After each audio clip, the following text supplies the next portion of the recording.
Hello everyone, welcome to my channel Sanskrit Gyanamrit. आज हम हितोपदेश की मित्र लाभ कपोतय मुष्क कथा का अध्ययन करेंगे। अतएव सर्वथा अविचारितं कर्म न कर्तव्यमिति यतः। अर्थात बिना सोचे हुए, बिना विचारे हुए कभी भी कोई कार्य नहीं करना चाहिए। अर्थात कोई भी कार्य करने से पहले सोच समझकर उस कार्य को करना चाहिए। सुजीर्ण मंत्रम सुवीक्षण सुत सुशासिता स्त्री नृपति सुसेवित सुचिन्त्य चोक्तम सुविचार्य यत् कृतं सुदीर्घकाले अपि न याति विक्रियाम। इसका अन्वय होगा सुजीर्णम अन्नम सुवीक्षण सुत सुशासिता स्त्री सुसेवित नृपति सुचिन्त्य च उक्तं सुविचार्य यत् कृतं तत् सुदीर्घकाले अपि विक्रियाम न याति। अर्थात सुजीर्णम अन्नम अच्छी तरह से पका हुआ अन्न, सुवीक्षण सुत अत्यंत चतुर पुत्र, सुशासिता स्त्री भली प्रकार नियंत्रण में रही हुई स्त्री, सुसेवित नृपति अच्छी तरह सेवा किया हुआ राजा, सुचिन्त्य च उक्तम सोच समझकर बोली हुई बात, सुविचार्य यत् कृतम और ठीक तरह से विचार किया हुआ काम, तत् सुदीर्घ काले अपि विक्रियाम न याति। ये सब बहुत समय के बाद भी परिवर्तन को प्राप्त नहीं करते हैं। अर्थात यहाँ पर अन्य कबूतरों के प्रति कपोतराज के कहने का आशय यह है कि जैसे पचे हुए भोजन से कभी भी विकार नहीं होता, अर्थात पके हुए अन्न से कभी भी कोई बाधा नहीं होती है। सुशिक्षित पुत्र से दुख नहीं होता, अर्थात जो पुत्र शिक्षित होता है, आज्ञाकारी होता है, उससे दुख नहीं होता है। पति परायणा स्त्री अधर्म नहीं करती है। प्रसन्न हुआ राजा हानिकारक नहीं होता है, अर्थात जो राजा अत्यधिक प्रसन्न होता है वह कभी भी हानिकारक नहीं होता है। निष्कपट बोलने से क्लेश नहीं होता है, अर्थात बिना छल किए हुए, बिना साजिश किए हुए बोले गए विचारों से कभी भी क्लेश नहीं होता है। वैसे ही विचार करके काम करने से भविष्य में कभी भी दुख नहीं होता है। इसीलिए हमें विचार करके चावल खाने के लिए जाना चाहिए। इसी प्रकार हिंदी में एक पद भी है, बिना विचारे जो करे सो पाछे पछताए, काम बिगाड़े आपुनो जग में होत हसाए। एतद् वचनम श्रुत्वा कश्चित् कपोतः सदर्पमाह आह किमेव मुच्यते। अर्थात यह वचन सुनकर कोई कबूतर अहंकार के साथ बोला कि अरे ऐसा क्यों बोलते हो, क्योंकि हृदस्य वचनम ग्रहमापत्काले हापुस्थिते सवत्रैव विचारे च भोजने अपि प्रवर्तनम। इसका अन्वय ही आपातकाले उपस्थिते हृदस्य वचनम ग्रहाम सवत्र एवं विचारे भोजने अपि प्रवर्तनम। अर्थात अन्य सभी कबूतर उन चावलों के दानों को देखकर ललचा रहे थे। उनके मन में लालच आ रहा था चावलों को खाने के प्रति, परंतु प्रकट रूप से अपने कपोतराज के वचनों का निरादर भी नहीं कर पा रहे थे। इसी बीच किसी एक कबूतर ने हिम्मत करके अहंकार पूर्वक कहा कि अरे ऐसे उत्साह शून्य वाक्य क्यों बोलते हो। यह सच है कि बड़ी बड़ी आपत्तियां आने पर तो वृद्ध पुरुष की सलाह से कार्य करना चाहिए, किंतु यदि अन्य कार्य में भी वृद्धों के वचनों को मानने लगे तो भोजन जैसे साधारण कार्य की भी स्वतंत्रता से न हो सकेगा। अर्थात हम भोजन जैसे साधारण कार्य को भी स्वतंत्रता पूर्वक नहीं कर सकेंगे। अतः इसका आशय यह निकला कि हमें चावल खाने को जाना चाहिए। यतः क्योंकि शंका भी सर्वमाक्रांत मंत्रम पंचभूतले प्रवृत्ति कुत्र कर्तव्या जीवित्वम कथम नुवा। अर्थात भूतले शंका भी अन्नम पानम च सर्वम आक्रांतम कुत्र प्रवृत्ति कर्तव्या कथम नु वा जीवित्वम।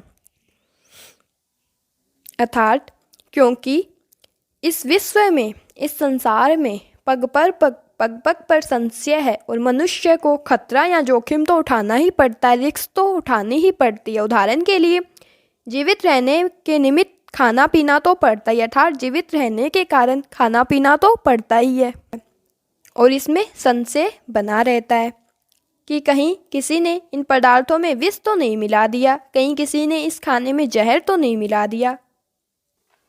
और यदि प्राणी इस प्रकार सोचता ही रहेगा, मनुष्य इस प्रकार सोचता ही रहेगा, तो उसकी जीवन यापन करना तो अति हानिकारक हो जाएगा, अत्यंत दुष्कर हो जाएगा। अतः वह कबूतर अपने राजा चित्रग्रीव से कहता है कि संसार में खान पान आदि सब पदार्थों में अनुकूल होने का संशय रहता ही है, और शंका मात्र से प्रवृत्ति का निरोध करने से जीवन चलना भी दुर्लभ होता है। अतः हमें केवल संशय मात्र से इन चावलों का परित्याग नहीं करना चाहिए। ईर्ष्ये घृणी त्व संतुष्ट क्रोधनो नित्य संकित पर भाग्योपजीवी च संकेते दुख भागिन। अर्थात ईर्ष्ये घृणी तो असंतुष्ट है, क्रोध ने नित्य संकित, पर भाग्योपजीवी च एतै सट दुख भागिन संति। अर्थात संसार में सब लोग सदा सुख की कामना करते हैं, अर्थात संसार में सभी मनुष्य, सभी प्राणी हमेशा सुख की कामना करते हैं, सुख की इच्छा करते हैं, सुख की प्रार्थना करते हैं, और दुख कोई भी नहीं पाना चाहता। कोई भी मनुष्य दुख नहीं पाना चाहता, फिर भी प्राणी दुख पाता ही रहता है, क्योंकि वह ऐसे कार्य करता है जो दुख देने वाले होते हैं। प्रस्तुत श्लोक में ऐसे 6 कारण बताए गए हैं जिनसे दुख मिलता है। वे 6 कारण यह है: ईर्ष्या, घृणा, असंतोष, क्रोध, संशय और दूसरों के भाग्य पर जीवन। अर्थात एक दूसरे से ईर्ष्या करते रहते हैं, मनुष्य से घृणा करता रहता है, कभी भी कोई चीज़ पाने पर उसको संतुष्टि नहीं होती है, असंतोष करता रहता है, अत्यधिक क्रोध करता है, संशय करता रहता है, शंका करता रहता है, शक करता रहता है, और दूसरों के भाग्य पर जलन महसूस करता रहता है। यही 6 कारण मनुष्य के दुख पाने के कारण होते हैं। यदि मनुष्य इन कारणों का परित्याग कर दे तो फिर उसे कभी भी दुख की उपलब्धि नहीं होती है, कभी भी दुख नहीं होगा।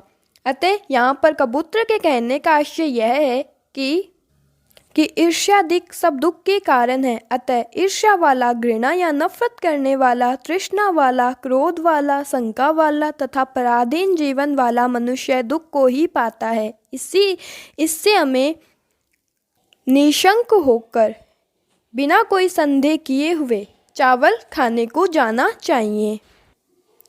एतत् श्रुत्वा, पूर्वोक्त वचनों को सुनकर, तंडुल कर्णलोभेन, चावलों के दानों के लोभ से, नभो मंडलात, आकाश के घेरे से, अवतीर्य उतरकर, सर्वे सभी, कपोता कबूतर, तत्र वहाँ पर, अर्थात उस जाल पर, उपविष्टा बैठ गए, यतः क्योंकि, सुमान्तयपि शास्त्राणि सार्यन्तो बहुश्रुता, चेतार संस्यानांच क्लिश्यन्ते लोभ मोहिता।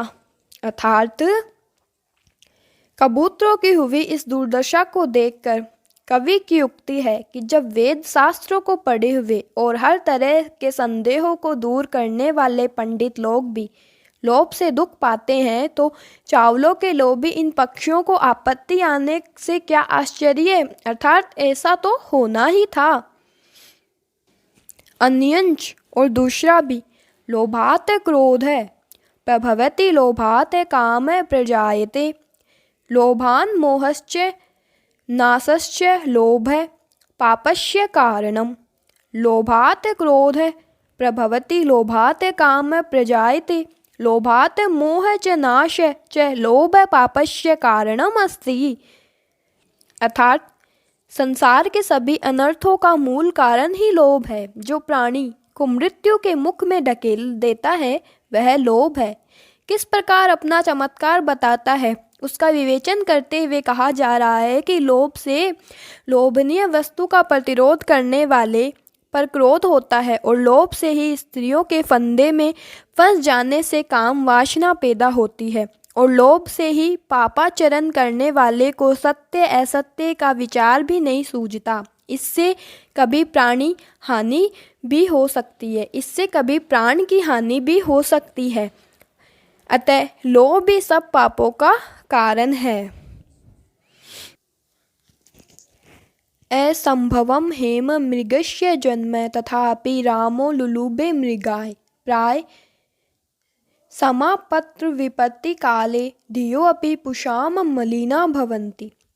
अर्थात हेम मृगस्य जन्म असंभवम तथापि राम मृगाय लुलुबे। अर्थात सोने के हिरण का जन्म नहीं हो सकता, फिर भी भगवान राम ने ऐसे हरिण के प्रति लोभ किया। समापत्र विपत्ति काले पुषाम धिये अपि प्राय मलिना भवन्ति। अर्थात इससे पता चलता है कि आगे आने वाली आपत्ति के समय में बुद्धिमान मनुष्यों की बुद्धि भी भ्रष्ट हो जाती है। अर्थात इस पद्य में आदिकाव्य रामायण की सुप्रसिद्ध घटना का दृष्टांत दिया गया है। राम, लक्ष्मण और सीता जब अपने 14 वर्ष के वनवास का समय पंचवटी में व्यतीत कर रहे थे, तब वहाँ रावण की बहन शूर्पणखा आई तथा उसने राम व लक्ष्मण के सामने अपना प्रणय निवेदन प्रस्तुत किया। अपने लक्ष्य में असफल होने पर उस राक्षसी ने सीता को समाप्त करना चाहा। यह सब देखकर राम ने लक्ष्मण को आज्ञा दी कि तुम इस शूर्पणखा को दंडित करो, और लक्ष्मण ने उससे नाक व कान काट कर उसे विरूपित कर दिया। जब शूर्पणखा अपने भाई रावण के पास पहुंची तो उसने पूरा वृत्तांत कहा, तो रावण ने इसका प्रतिशोध लेने के लिए राम की अनेक सुंदरी पत्नी सीता का अपहरण करना चाहा। उसने मरीच नामक राक्षस के इस कार्य में सहायता ली। मरीच बड़ा मायावी और एवं छलकपट करने में अत्यंत पटु था। रावण ने एक साधु का रूप बनाया और मरीच सोने का इन तीनों की कुटिया के सामने से होकर भागा। सीता ने जब इस सुवर्ण मृग को देखा तो उसने राम से आग्रह किया वे या तो इस सुवर्ण मृग को जीवित पकड़ लाए अथवा इसे मार कर ही ले आए, ताकि वे इसकी खाल से अपने आश्रम को सुशोभित करेंगे। इस पर राम धनुष बाण लेकर हिरण के पीछे निकल पड़े और रावण को सीता को चुराने का सुअवसर मिल गया। इसी कथा की घटना को यहाँ उद्धृत किया जा रहा है कि सुवर्ण का हिरण हो ही नहीं सकता था, सोने का हिरण हो ही नहीं सकता, तो भी भगवान श्री राम सुवर्ण मृग में लुब्ध हो गए। इस दृष्टांत से निश्चय होता है कि विपत्ति के आने के समय में बड़े बड़े पुरुषों की बुद्धि भी मलिन अर्थात विचार शून्य हो जाती है। तो फिर इन कबूतरों की बुद्धि के लिए ही तो कहना ही क्या, अर्थात वे भी यदि भ्रष्ट बुद्धि वाले होकर उस शिकारी के जाल में फंस गए तो इसमें कोई आश्चर्य की बात नहीं है। Thank you for watching.